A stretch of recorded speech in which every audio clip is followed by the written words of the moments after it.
On the 13th of December 2023, Global Human Rights Defense was honored to host a meeting with nominees of the Human Rights Tulip Award, an annual award of the Dutch government to support human rights defenders in their work advancing and protecting human rights around the world while highlighting related issues.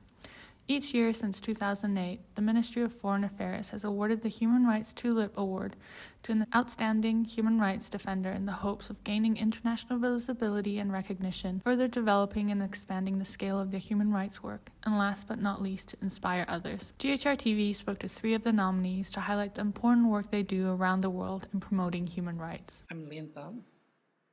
I'm representing Association Assistant for the political prisoner of Burma.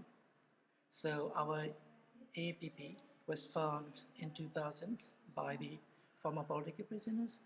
We are financially supporting to the political prisoner in prisons of Burma, and also working with the CSOs, NGOs, and some other ethnic revolution organizations, and also to support and provide some the shelters and food to the internet displaced persons.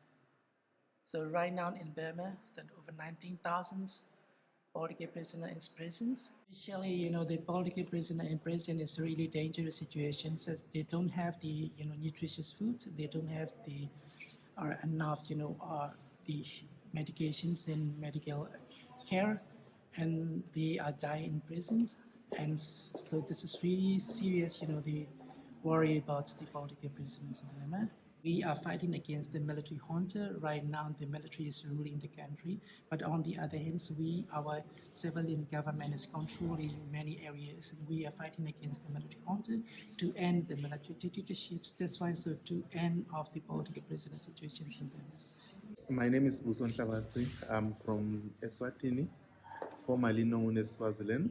I'm an attorney who has interest in human rights and constitutional litigation. I'm one of the founding directors of the Institute for Democracy and Leadership. Basically, we do a lot of human rights work, but we have since realized that human rights cannot be realized under an undemocratic system. Therefore, we seek to persuade our government to transform and make reforms into a democracy, because all these rights that you see, it can be minority rights, it can be the right to freedom of association, the right to freedom of movement, the right to freedom of expression, cannot be exercised if you do not have a democracy, because under a democratic dispensation, at the very least, they are ensured that there is some form of transparency and accountability.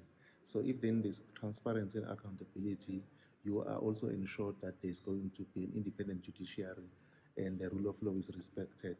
We find strength, we've always drawn strength from the Universal Declaration of Human Rights in the preamble, especially when it says it is essential that human rights be protected by the rule of law. So absent the rule of law, you cannot have the enjoyment of fundamental rights and freedoms. So, and we say absent democracy, you cannot have fundamental rights and freedoms. So that's why we emphasize on the fact that Swaziland needs to transform into a democratic state so that all the fundamental rights may be realized. The 2023 Human Rights Tulip has been awarded to Hülya Gülbahar, a feminist attorney from Türkiye and founder of the Equality Watch Women's Group and the Women's Platform for Equality Türkiye. Both organizations publish legal analyses of legislative bills and amendments on feminist and LGBTQI+ issues and conduct awareness-raising campaigns. Hülya Gülbahar ismim, avukatım.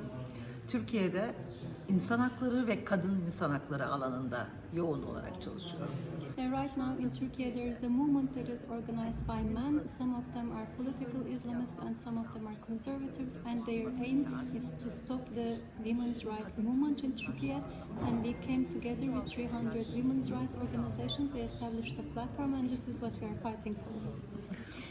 In Turkey, at least 3 women are being killed every day. We call this femicides, and we are working for the support of the Istanbul Convention to preserve the rights of women to live and for them to have a life without violence. There are those who would like to marry off girls who are at the age of 6 or 9, And then there are also some who would like to reduce the age of consent for girls so that they can have sexual relations with them.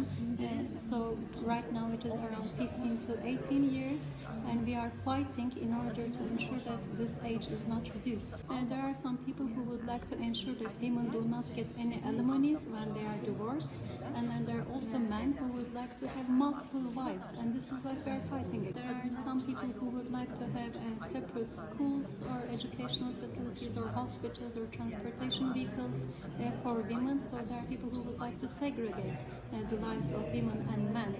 So there are people who would like to prevent for women to have equal lives with men. And this is what we are fighting against. Desteğini, dayanışmasını bekliyoruz. And we are expecting the support and solidarity of all the human rights defenders and of all women for our struggle. Thank you.